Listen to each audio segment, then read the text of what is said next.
How to resize videos for TikTok. Hi everyone, I'm here to assist you today. Without any delay, let's jump right in. First, open CapCut on your device. Then click on New Project in here. After you click on New Project, simply select the video you want to add on TikTok. Then simply at the bottom, scroll to the left and you'll find Ratio. Simply click on Ratio in here. Now click on 9:16, which is TikTok. It also has TikTok icon. Now click on the tick mark at the bottom right.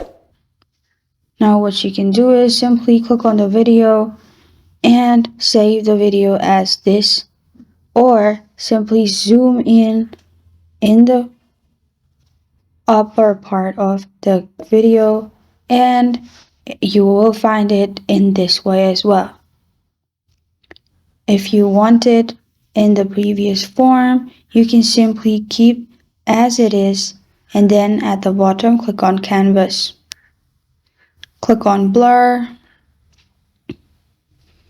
and select blur. After you click on blur, press on the tick mark at the bottom right. As you can see, instead of black color, there is blur background. Then you can simply click on the arrow at the top right and save the video.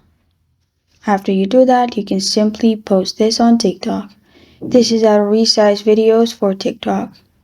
Thank you for joining me today. If this video helps you out, please leave a like and subscribe for more. Got a question or want to suggest a topic, comment below. Thank you for watching.